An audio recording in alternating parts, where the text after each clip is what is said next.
नमस्कार मित्रांनो, ठरलं तर मग या सिरीजमध्ये काय घडले आपण ते बघणार आहोत। सुभेदारांच्या घरी महाशिवरात्रीची पूजा जोरात होणार असते।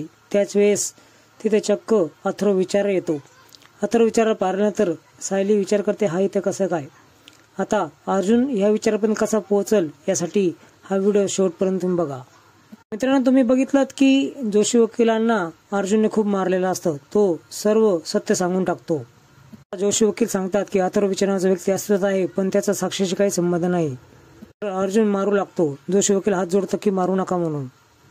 जोशी वकील मात्र खूप घाबरलेला असतो, कारण आज न उद्या महिपतला कळणार आणि महिपत माझा जीव घेणार असं बोलतो। त्याच्याच अर्जुन बोलतो, मी तुला अशा ठिकाणी ठेवेल की त्या ठिकाणी महिपत येऊ शकणार नाही।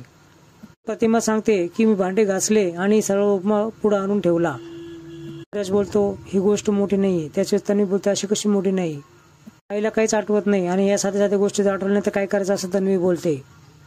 आता तिघेही मधुभाऊ, चैतन्य आणि अर्जुन बाहेर आलेले असतात। एकमेकांशी चर्चा गोष्टी करता करता चैतन्य बोलतो की हा असा कोणता सेफ ठिकाणी जाणार आहे। त्याच वेळेस अर्जुन बोलतो, मी कोणत्या गुन्हेगाराला कधीच सोडत नाही, पण हे लक्षात घे, सेफ ठिकाण म्हणजे जेल आहे, त्या ठिकाणी महिपत जाऊ शकणार नाही।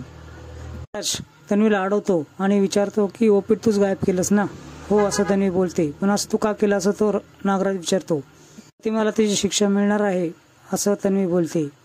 पूर्ण आजीकडे कल्पना शिरा घेऊन येते, पण शिरा नको असं ती बोलते। खरं तर तिला काहीच खायची इच्छा नसते, ती टाळते। सर्व सायली चोरून ऐकत असते, तिला खूप वाईट वाटतं। अर्जुन तुम्हाला खूप महत्वाचं बोलायचं आहे असं बोलतो। अर्जुन बरोबर रूम मध्ये येते, पण सायलीचं तो काहीच ऐकत नसतो। सायली पूर्ण आजीच्या रूमच्या कोपऱ्यात थांबते। त्याच्यावेळेस थोडा शिरा खाल्ल्यानंतर गोळ्या घातल्यानंतर सायलीला बरं वाटतं, ती पुन्हा रूम मध्ये येते। तर यावेळेस अर्जुन चिडलेला असतो, ती त्याचा राग घालवण्याचा प्रयत्न करते, माफी मागते।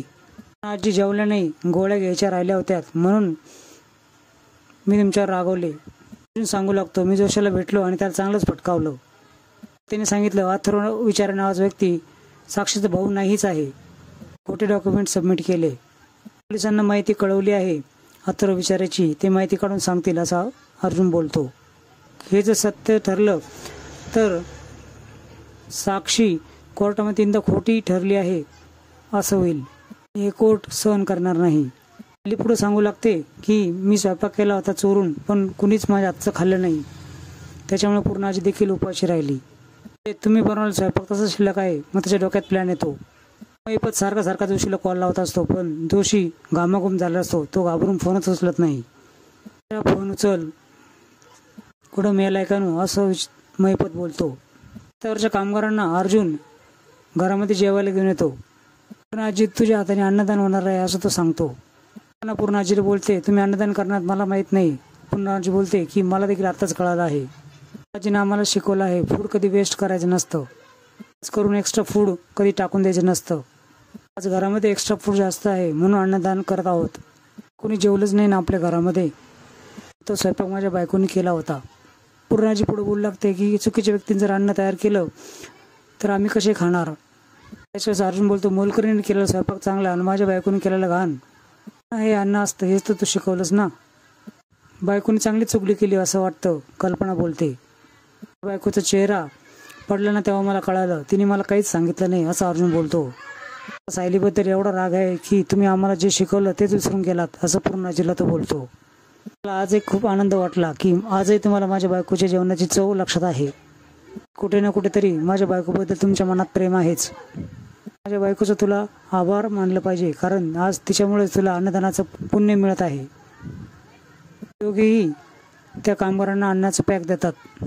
हॅपी आहेत का असं तो इशाराने विचारतो। त्यानंतर सायली लाजते। दिवशी महादेवची पूजा छान आवरून सायली करते।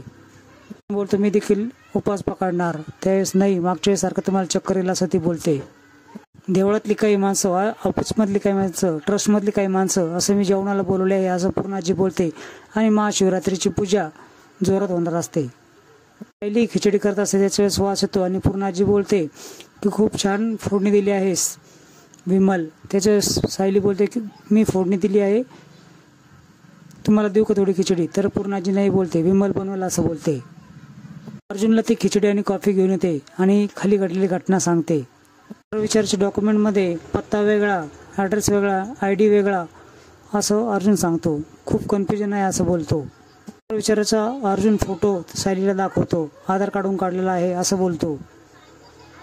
सायलीला पुढे अर्जुन बोलू लागतो की साक्षीने असं सांगितलं आहे कोर्टामध्ये की या अथर्व विचाराच्या अंत्यसंस्कारासाठी ती गेली होती. सायली ती फोटो बघते आणि अर्जुन बोलतो की साक्षीचा असा कोणता सावत्र भाऊ नाही असं सिद्ध झालं पाहिजे. प्रार्थना करते आणि देवा तूच मार्ग दाखव असं बोलते. पूजेची तयारी चालू असते त्याच्या तिथं अथर्व विचार येतो. तो महादेवाची पूजा देखील करतो. हे सर्व सायली बघते.